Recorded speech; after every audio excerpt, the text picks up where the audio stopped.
On December 25th, 1991, the red flag of the Soviet Union was lowered from the Kremlin for the last time. To the rest of the world, it looked like a political collapse. It looked like a victory for democracy or a defeat for communism. But if you looked at the ledger books inside the Ministry of Finance, you would have seen a different story. The Soviet Union didn't die because of an ideology. It didn't die because of a revolution. It died because it ran out of money. This is the story of the greatest bankruptcy in human history. It is the story of a superpower that possessed 40,000 nuclear warheads, but couldn't afford to buy bread. It is a lesson on what happens when a nation becomes addicted to a single resource, and what happens when the dealer finally cuts you off. To understand how a superpower goes broke, we have to go back to the moment they thought they were rich. The year was 1965. In the frozen wastelands of western Siberia, Soviet geologists made a discovery that would change the fate of the 20th century. They found oil, specifically the Samotlor field. It wasn't just an oil field, it was a sea of black gold. At the time, this seemed like a miracle. The Soviet economy was already slowing down. The communist system was struggling to produce consumer goods. But suddenly, they didn't need to produce good cars or televisions. They just needed to drill holes in the ground. Throughout the 1970s, the price of oil skyrocketed. The OPEC embargo against the West sent prices through the roof, and the Soviet Union became the biggest beneficiary. Billions of dollars in hard currency flooded into Moscow. It was the greatest lottery win in the history of the Russian state. But this wealth was a curse. It masked the rot.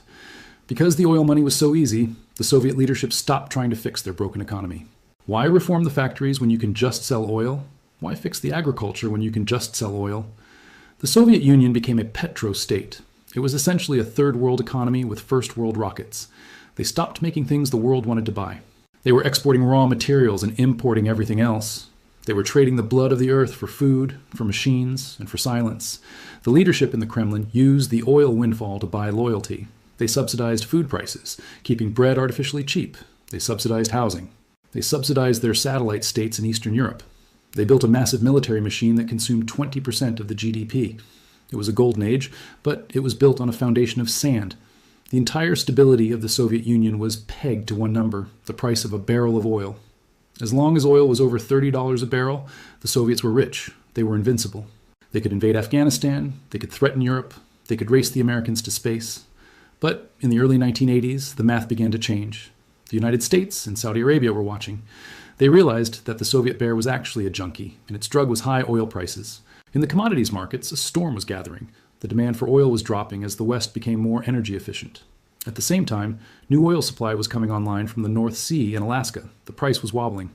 And then, the Soviet agriculture sector collapsed. This is the part of the story that is often forgotten. The Soviet Union, which possessed some of the most fertile farmland on Earth in Ukraine, could not feed itself. The collective farm system was so inefficient that half the potatoes would rot in the fields before they reached the store. So, the superpower had to buy grain, millions of tons of it. And who were they buying it from? They were buying it from their arch-enemy, the United States. By the early 1980s, the Soviet Union was spending nearly half of its hard currency earnings just to import grain to feed its people. They were selling oil to the West, to buy wheat from the West. It was a humiliating cycle of dependency. But the Kremlin wasn't worried. They looked at their oil charts and saw the money pouring in. They thought the party would last forever. They didn't realize that they were walking on the edge of a cliff, and the ground was about to give way. The timeline for the apocalypse was set. The Soviet Union was about to face the perfect economic storm. The year is 1985. Mikhail Gorbachev enters the Kremlin. He's young, energetic, and he knows the system is stagnant. But even he doesn't realize how close to the edge they are. He thinks the Soviet Union has a cold. In reality, it has terminal cancer. Gorbachev announced a grand plan, perestroika, restructuring. He wanted to modernize the economy, invest in machine building, and make Soviet industry competitive again. To pay for this massive investment, he needed cash. He looked at the budget and assumed the oil revenue would be there to fund it. He was wrong. On September 13, 1985, the Saudi oil minister Ahmed Zaki Yamani declared that Saudi Arabia was tired of holding back production to keep prices high. They were going to open the taps. They flooded the market with cheap oil. The result was a massacre. In 1980, oil was at $35 a barrel. By 1986, it crashed to $10 a barrel. For the Soviet Union, this was a death sentence. In the blink of an eye, the empire lost half of its income. Imagine if you suddenly lost half your salary, but your mortgage, your car payments, and your grocery bills stayed the same. The Soviet budget was calculated based on expensive oil. Suddenly, there was a massive hole in the ledger. Tens of billions of dollars evaporated. This happened at the worst possible moment. The Soviet Union was bogged down in a costly war in Afghanistan. They were sending millions of dollars a day to prop up regimes in Cuba, Vietnam, and Angola. They were trying to maintain a nuclear parity with America's Star Wars program, and they still had to buy the grain. The grain ships were arriving in Odessa every week, demanding payment in hard currency, dollars or gold. The Soviets couldn't pay in rubles because the ruble was a soft currency. It was worthless outside the Soviet Union. You couldn't use rubles to buy American wheat or German machines. You needed real money. So Gorbachev faced a choice. He could cut military spending, which would anger the generals. He could cut food subsidies, which would anger the people. Or he could borrow. He chose to borrow. The Soviet Union began to take out massive loans from Western banks. German banks, French banks, British banks. They were happy to lend. After all, this was a superpower. A superpower doesn't go bankrupt, right? The Soviets had a perfect credit rating. They had massive gold reserves. They seemed like a safe bet. So the loans flowed in, but this wasn't investment capital. This wasn't money being used to build factories that would generate profit later. This was survival money.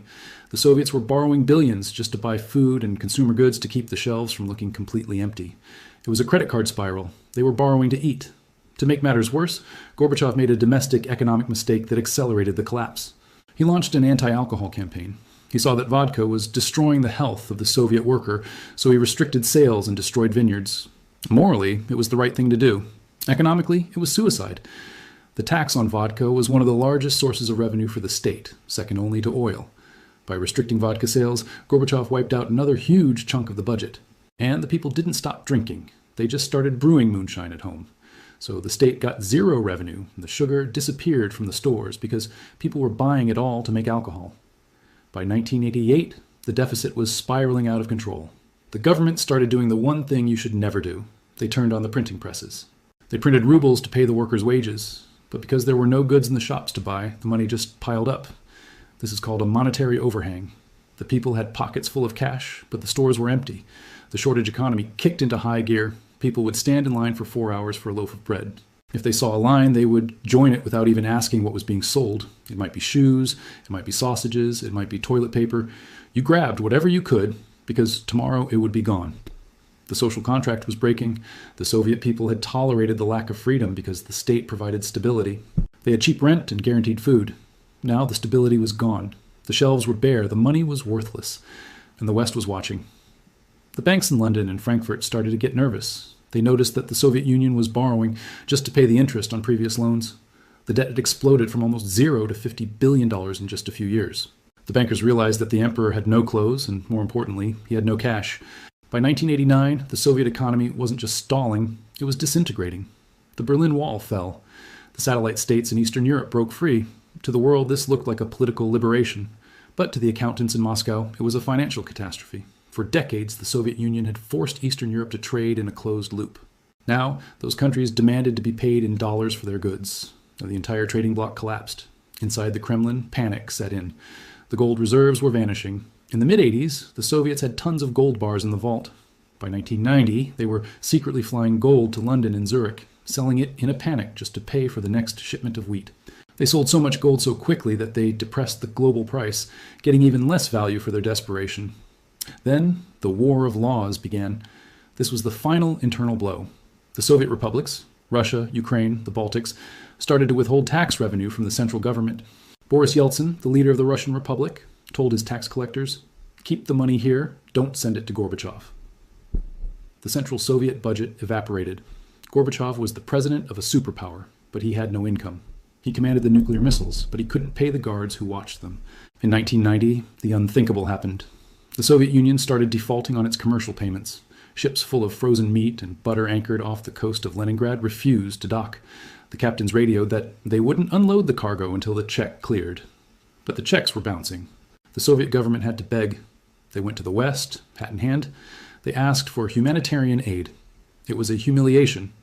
The nation that had defeated Hitler, the nation that had put the first man in space, was now asking Germany for care packages of powdered milk and canned beef. The Veneshikonombank, the Soviet Bank for Foreign Economic Affairs, froze all accounts. Soviet companies that had earned hard currency through trade woke up one morning to find their accounts empty. The state had confiscated their money to pay the national debt. It was theft on a national scale. Trust was completely destroyed. The ruble ceased to function as money. The economy switched to barter. Factories paid their workers in tires or crystal glasses or whatever they produced. Workers would then stand on the side of the road, trying to trade a set of tires for a bag of potatoes. The black market became the only real market. The dollar became the only real currency. Taxi drivers, prostitutes, and waiters were the new elite because they had access to foreign cash. Professors and scientists were paupers. In August 1991, hardline communists launched a coup against Gorbachev. They parked tanks in Red Square. They wanted to restore order.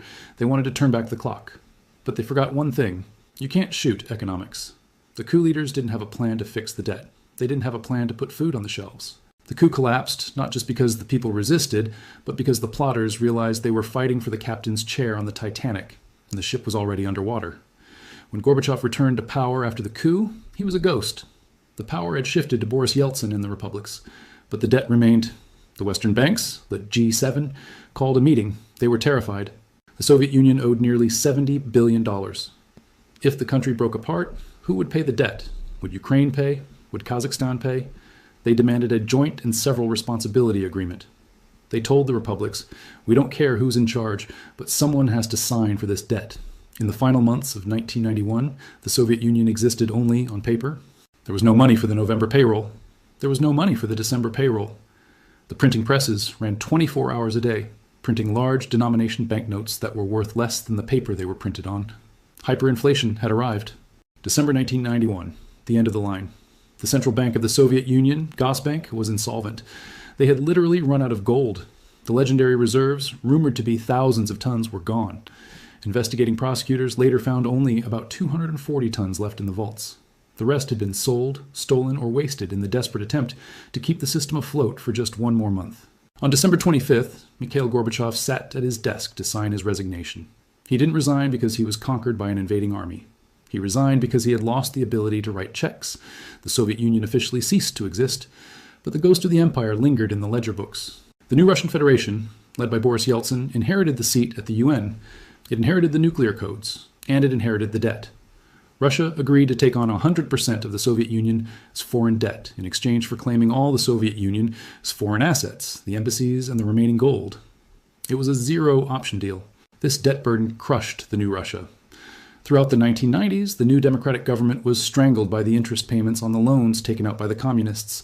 The shock therapy, economic reforms that followed were a direct result of this bankruptcy. There was no money to cushion the transition. Subsidies were slashed overnight. Prices for food skyrocketed by 2,000%. The life savings of millions of ordinary Russians were wiped out in a matter of days. The poverty that followed was horrific. But it wasn't caused by the collapse of 1991. It was caused by the addiction of the 1970s. The pain of the 1990s was the withdrawal symptom from the oil high. It took years for Russia to climb out of the hole. In 1998, Russia defaulted again, crashing the global markets once more. It wasn't until the oil prices started to rise again in the 2000s that the debts were finally cleared. In 2017, Russia paid off the last remaining debt of the Soviet Union, a payment to Bosnia-Herzegovina. It took 26 years to close the account of a dead empire. The fall of the Soviet Union is the ultimate cautionary tale of the resource curse. It teaches us that natural resources are not the same as economic strength. The Soviets thought they were rich because they had oil. They confused luck with genius. They used the easy money to mask their structural problems, to buy social peace, and to hide their inefficiencies. They built a superpower on a foundation of commodities. They pegged their survival to a number on a trading screen in London. When that number dropped, the nuclear warheads couldn't save them. The KGB couldn't save them. The ideology couldn't save them. An empire that cannot pay for its bread is not an empire. It is a ticking time bomb. In the end, the Cold War wasn't won by a missile. It was won by a grain shipment that the Soviets couldn't afford to buy. The hammer and sickle didn't fall. It went bankrupt. I'm John, and this is the Cinematic History Tales channel. Subscribe now to stay ahead of the curve because when the history books are written, you'll want to be among the few who saw it coming.